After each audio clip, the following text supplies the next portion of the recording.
was a quiet night, and John, the nighttime security guard, was making his rounds through the deserted museum. Everything seemed in order until he heard strange noises coming from one of the exhibit halls.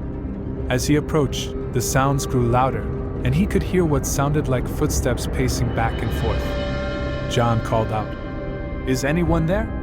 But there was no answer. He cautiously made his way into the hall, and as he did, he noticed that one of the exhibit cases was open. Inside, he saw that an artifact had been moved from its place.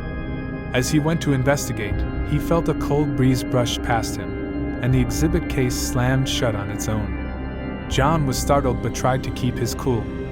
He assumed that it was just a draft and went about checking the other exhibits. However, as he made his way through the museum, he kept hearing the footsteps and seeing objects move on their own. John was beginning to feel uneasy, and his nerves were on edge. Over the next few nights, John experienced more strange occurrences.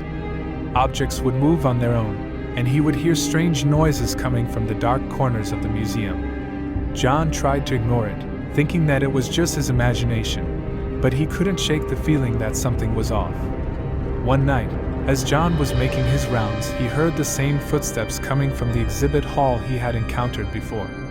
This time, however, the sounds were louder, and they seemed to be getting closer. John cautiously made his way towards the hall, and as he did, he saw a shadowy figure moving inside. John called out, "Who's there?" But the figure didn't respond. Instead, it slowly started to move towards him. John was frozen with fear as he saw the shadowy figure draw closer and closer. Suddenly, the figure disappeared, and John was left alone, shaking and scared. The next day, John decided to investigate the history of the museum. He discovered that the museum had been built on the site of an old mansion that had burned down many years before. The mansion belonged to a wealthy family who had a tragic past. The eldest son, who was supposed to inherit the family fortune, had died in the fire, and his spirit was said to haunt the grounds.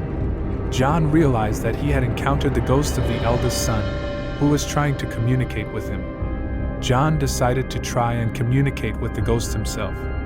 He sat in the exhibit hall, and after a few minutes of silence, he said, "I know you're here. I want to help you. What do you want me to do?" There was no response, but John felt a cold breeze brush past him. He then noticed that a nearby exhibit case had opened on its own. Inside, he found an old family photo album. As he flipped through the pages, he discovered that the eldest son had been deeply in love with a young woman who had been forbidden from seeing him by his family. The ghost was trying to tell him that he wanted his love to know how he had truly felt.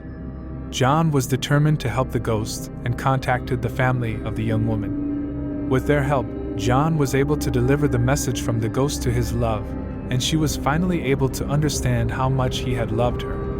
After the message had been delivered, the museum was no longer haunted, and John was able to work without fear.